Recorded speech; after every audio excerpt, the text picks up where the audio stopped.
Hello guys, তোমরা সবাই কেমন আছো? আমি আজকে এক্সপ্লেন করতে চলেছি দ্য এক্সরসিস্ট বিলিভার সিনেমাটা।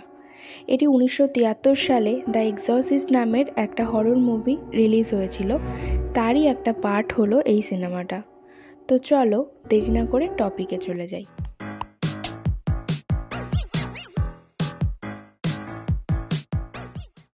সিনেমার শুরুতেই আমরা ভিক্টর নামের একটা লোককে দেখতে পাই যে তার প্রেগনেন্ট স্ত্রীকে নিয়ে বেড়াতে গিয়েছিল, কিন্তু তাদের ভাগ্য এতটাই খারাপ ছিল যে তখনই সেখানে ভয়ানক ভূমিকম্প হয়, যার জন্য ওখানে অনেক ক্ষয়ক্ষতি হয় আর ভিক্টরের স্ত্রীর উপর ঘরের দেওয়াল ভেঙে পড়ে। তারপর তাকে তাড়াতাড়ি হসপিটালে ভর্তি করা হলে ডাক্তার জানায় হয় মা বাঁচবে না হলে বাচ্চা, যে কোনো একজনকে বাঁচাতে পারবে তারা। তারপর ভিক্টরকে একটা কঠিন সিদ্ধান্ত নিতে হয়, আর এখানেই সিন শেষ হয়ে যায়। এর পরের সিন চলে যায় 13 বছর পর, যেখানে আমরা দেখি ভিক্টরের একটা মেয়ে হয় যার নাম অ্যাঞ্জেলা। এর মানে সেদিন ভিক্টর তার বাচ্চাকে বেছে নিয়েছিল আর তার স্ত্রী এখন আর এ পৃথিবীতে নেই। কিন্তু অ্যাঞ্জেলা তার মাকে অনেক বেশি মিস করত, কারণ সে তার মাকে কোনোদিন দেখেনি। আর এই জন্য সে তার মায়ের একটা ইয়াররিংস নিয়ে জঙ্গলে যায়, যেখানে অ্যাঞ্জেলার বন্ধু ক্যাথরিনও যায়। এই দুজন মিলে একটা লাইটের রিচুয়াল করে যাতে অ্যাঞ্জেলা তার মায়ের সাথে কথা বলতে পারে, কিন্তু এতে কিছুই হয় না। আর যে রিচুয়াল তারা গড আর তার মায়ের সঙ্গে কথা বলার জন্য করেছিল তাতে কোনো লাভ তো হয় না, বরং তাদের ডাক ডিম্যান্ড শুনে ফেলে। আর এটা হওয়ার সাথে সাথেই দুজন মেয়েই হাওয়ায় অদৃশ্য হয়ে যায়। এরপর অ্যাঞ্জেলার বাবা ও ক্যাথরিনের মা বাবা অনেক চিন্তা করতে থাকে। তারা পুলিশকেও জানায়, পুলিশ তাদেরকে খুঁজতে থাকে, কিন্তু তাদের কোনো খোঁজ পাওয়া যায় না। এরপর ভিক্টর তার বাড়ি চলে আসে, এসে দেখে ওখানে কিছু মহিলা ঝাড়ফুঁক করছে, কিন্তু ভিক্টর তাদেরকে ওখান থেকে তাড়িয়ে দেয়, কারণ ভিক্টরের ভগবানের উপর থেকে বিশ্বাস উঠে গেছিল যখন থেকে তার স্ত্রী মারা গেছিল। এর 3 দিন পর ওদের দুজনকেই খুঁজে পাওয়া যায় অদ্ভুতভাবে। তাদের দুজনেরই মনে হতে থাকে ওরা কিছু ঘন্টার জন্য যেন গায়েব হয়ে গেছিল, কিন্তু সবাই যখন বলে ওরা 3 দিন ধরে নিখোঁজ ছিল তখন ওরা অবাক হয়ে যায়। কিন্তু অ্যাঞ্জেলা আর ক্যাথরিনের স্বভাবে কিছু পরিবর্তন আমরা লক্ষ্য করি। আসলে তারা তাদের সঙ্গে কিছু ভয়ানক ডেমনিক এন্টিটিকে নিয়ে এসেছিল, কারণ ওরা কিছু খাওয়া দাওয়া করতো না আর বিছানা নোংরা করে রাখতো। এমন আচরণ আর শক্তি ওরা দেখাতো যা 13 বছরের বাচ্চার মধ্যে থাকা অসম্ভব ছিল। এরা দুজনই দুজনকে সেন্স করতে পারতো, কারণ এদের ডাবল পজিশন হয়ে গেছিল। আর এর মানে একটাই ডিমান্ড এদের দুজনের শরীরের মধ্যেই ছিল। দুজনই খুব বেশি অ্যাগ্রেসিভ হয়ে যায়। অ্যাঞ্জেলা নিজের বাবাকেই অ্যাটাক করে, নিজের মায়ের সাথে দেখা করার জন্য অ্যাগ্রেসিভ হয়ে ওঠে ধীরে ধীরে, নিজের নখ নিজেই উপড়ে ফেলতে থাকে আর নিজের পেট কেটে ফেলে। এর ফলে তাকে হসপিটালে ভর্তি করা হয়।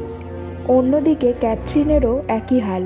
চার্চের মধ্যে সবাই যখন প্রেয়ার করছিল ওকে খুঁজে পাওয়ার আনন্দে, তখনও এইসব দেখে অনেক রেগে যায়। ও শরীর আর রক্ত বলে চিৎকার করতে থাকে। ক্যাথরিন সব খাওয়ার ওয়াইনও নষ্ট করে দেয়, আর ও জিসাস ক্রাইস্টকে নিয়ে বিদ্রূপ করতে থাকে। ওর সারা শরীরে রক্ত দেখে ওকেও হসপিটালে ভর্তি করা হয়। এবার ক্যাথরিন আর অ্যাঞ্জেলার প্যারেন্টস নিজেদের মধ্যে আলোচনা করতে থাকে, যেখানে ক্যাথরিনের মা বাবা বলে যে দুজন মেয়েই জঙ্গল থেকে কিছু অশুভ জিনিস সঙ্গে করে নিয়ে এসেছে। আর এখানে জিসাস ক্রাইস্টের কথাও বলা হয় যে যখন তাকে হলি ক্রসে টানানো হয়েছিল তখন তিনি নরকে চলে গিয়েছিলেন, আর সেখানে গিয়ে তিনি শয়তানের কাছেই গিয়েছিলেন তাকে নিজের বশে করার জন্য। আর উনি 3 দিন পর ফিরেছিলেন, আর ঠিক উল্টোটা শয়তান এই মেয়েগুলোর সাথেই হয়তো করছে, কেননা তারাও 3 দিন পরই ফিরে এসেছে আর তারা পুরোপুরিভাবেই বদলে গেছে। আর সবথেকে বড় কথা, যা যা এই মেয়েগুলোর সাথে হচ্ছে মেডিকেল সায়েন্সেও এর কোনো উত্তর নেই। তাদের কাছে হঠাৎ এত শক্তি চলে আসা সত্যি অদ্ভুত ব্যাপার। ওদের এই রকম ব্যবহার দেখে ভিক্টরেরও এইসবের উপর কিছু কিছু বিশ্বাস তৈরি হতে থাকে। এরপর এক রাতে হসপিটালে অ্যাডমিট হওয়া অ্যাঞ্জেলা নার্স অ্যানের দায়িত্বে ছিল, কিন্তু হঠাৎই অ্যাঞ্জেলা নার্স অ্যানের পাস্ট সম্পর্কে নানা কথা বলতে থাকে, যে তার বাচ্চা বাঁচেনি আর নান হওয়ার কথা ছিল তার, কিন্তু সে নার্স হয়ে গেছে। এইসব শুনে নার্স অ্যান খুব ভয় পেয়ে যায়, কারণ এই কথা সে আজ পর্যন্ত কাউকে বলেনি। পরে নার্স অ্যান ভিক্টরের সাথে দেখা করে আর বলে এসব কিছুই নর্মাল না, সে তার জীবনে এমন ঘটনা কখনো দেখেনি, আর রাতে যা যা ঘটেছে সব কিছুই সে ভিক্টরকে বলে দেয়। তারপর একটা বইও সে ভিক্টরকে দেয়, যেটা ক্রিস মেগানেলের লেখা ছিল। আর এখানে এক্সোরসিস্টের ফার্স্ট পার্টের লিঙ্কও দেখানো হয়। আসলে ক্রিস মেগানেল হলেন রিগেনের মা, যার মধ্যে একটা ডিমন চলে এসেছিল। এর পরের সিনে আমরা দেখি ক্রিসের এখন বয়স হয়ে গেছে, আর ভিক্টর ক্রিসের সাথে দেখা করে। তখন ক্রিস তাকে বলে সে কয়েক বছর ধরে নানান ধর্ম ও সংস্কৃতির দ্বারা খোঁজ করার চেষ্টা করছে যে শয়তান আর এক্সোরসিজম কিভাবে কাজ করে। আর সে মনে করে সব ধর্মেই শয়তান আর এক্সোরসিজম এক্সিস্ট করে, কিন্তু নানা রূপের মধ্যে। ক্রিসের মেয়ে এখন কোথায় সে জানে না, কিন্তু সে বিশ্বাস করে যে তার মেয়ে যেখানেই থাকুক না কেন ভালো আছে। তারপর ভিক্টর ক্রিসকে হসপিটালে নিয়ে যায়। তখন আমরা দেখি অ্যাঞ্জেলার মধ্যে থাকা শয়তান ক্রিসকে দেখে চিনে ফেলে। এখানে ডিমেনের নাম তো বলা হয় না, কিন্তু এটা হয়তো পাজুজো ডিমেন হতে পারে, যার কথা প্রথম পার্টে বলা হয়েছে, নয়তো সেই ডিমেন ক্রিসকে কিভাবে চিনবে।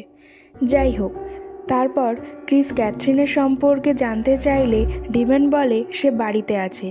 তারপর তারা দুজন মিলে ক্যাথরিনের বাড়ি যায়।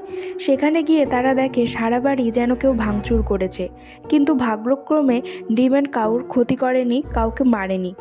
ভিক্টর ঘরের মধ্যে ক্যাথরিনের মা বাবাকে খুঁজতে থাকে, আর ক্রিস উপরে ক্যাথরিনের সাথে দেখা করতে যায়। শয়তান তখন ক্রিসের মেয়ে সম্পর্কে উল্টোপাল্টা কথা বলতে থাকে, বলে তোমার মেয়ে মরে গেছে আর নরকের আগুনে জ্বলছে।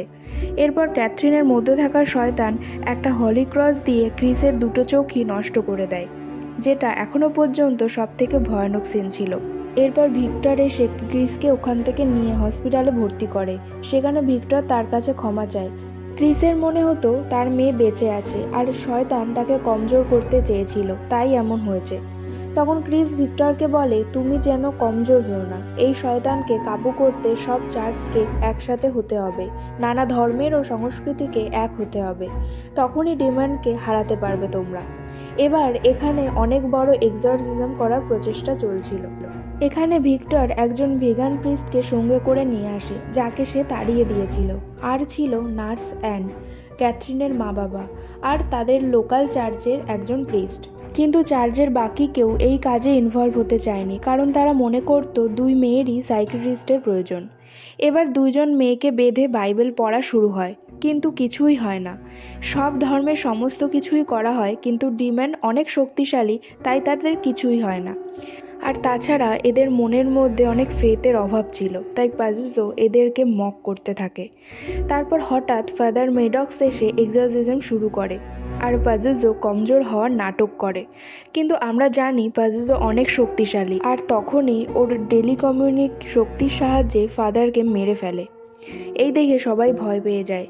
তখন আমরা একটা জিনিস জানতে পারি যে ভিক্টর কয়েক বছর আগে তার স্ত্রীকে বেছে নিয়েছিল, কিন্তু তার স্ত্রী তার বাচ্চাকে বাঁচাতে চেয়েছিল, কিন্তু তার স্ত্রীর অতিরিক্ত রক্তক্ষরণের জন্য মৃত্যু হয়। এবার পাজুজো এদের একটা চয়েস দেয় যে কোনো একজনকে বাঁচাতে পারবে, আর যদি কাউকে না চয়েস করা হয় তাহলে দুজনই মারা যাবে। প্রথমে তো কেউ কাউকে চয়েস করতে পারে না, কারণ কোনো মা বাবার পক্ষে তার বাচ্চাকে চয়েস করা অসম্ভব ব্যাপার। কিন্তু যখন দুজন মেয়েরই ব্যথা হতে থাকে তখন তাদের বিশ্বাস হয়ে যায় এটা রিয়েল। আমরা প্রথমেই দেখেছিলাম যে দুজনই জুড়ে গিয়েছিল একে অপরের সাথে, তাই দুজনের হার্টবিট একসাথে চলছিল। কিন্তু হঠাৎ তাদের হার্টবিট বন্ধ হয়ে যায়। এইসব করতে করতে ভিক্টর অ্যাঞ্জেলাকে আর টনি অর্থাৎ ক্যাথরিনের বাবা ক্যাথরিনকে বেছে নেয়। আর তখনই হঠাৎ অ্যাঞ্জেলার মুখ থেকে একটা ভয়ানক কালো ধোঁয়া বের হয়, যেটা উপরের দিকে চলে যায় একটা অন্য ডাইমেনশনে। আর সেটা হয়তো ডিমোনিক ডাইমেনশন ছিল, যেখানে পাজুজো অ্যাঞ্জেলা আর ক্যাথরিনের আত্মাকে আটকে রেখেছিল। আর আমরা দেখি ক্যাথরিনের স্পিরিটকে পাজুজো কনজিউম করছে। আর এখানে আমরা আসল রহস্য জানতে পারি। এখানে ডিমন তাদেরকে ট্রিক করছিল যাতে সে ইনডাইরেক্টলি একজনকে কনজিউম করতে পারে। আসলে তারা যাকেই বেছে নিত সেই মারা যেত। তো শেষে ক্যাথরিনকে বেছে নিয়েছিল তার বাবা, তাই ক্যাথরিনকেই পাজুজো নিয়ে নিল, আর অ্যাঞ্জেলা বেঁচে গেল। আর এই কারণে সবাই ভেঙে পড়েছিল, কিন্তু ভিক্টর তার মেয়েকে পেয়ে খুশি ছিল। এরপর সেখানে পুলিশ আসে আর সবাইকে জিজ্ঞাসাবাদ করে। ক্যাথরিন মারা যাওয়ায় তার মা বাবা খুব ভেঙে পড়ে। এর কিছুদিন পরের ঘটনা দেখানো হয়, যেখানে অ্যাঞ্জেলা আবার স্কুল যেতে শুরু করে আর ক্যাথরিনকে খুব মিস করতে থাকে। শেষে আমরা দেখি ক্রিসকে দেখতে তার মেয়ে রেগান আসে, আর সিনেমাটা এখানেই শেষ হয়ে যায়। তো কেমন লাগলো আজকের এক্সপ্লেনেশন অবশ্যই কমেন্ট সেকশানে জানাবে। ভালো লাগলে লাইক সাবস্ক্রাইব করবে, আর হ্যাঁ, সাবস্ক্রাইব করার সময় পাশের বেল আইকনটি প্রেস করে দেবে, যাতে আমি যখনই নতুন ভিডিও আপলোড করব তার ইনস্ট্যান্ট নোটিফিকেশান তোমাদের কাছে পৌঁছে যায়।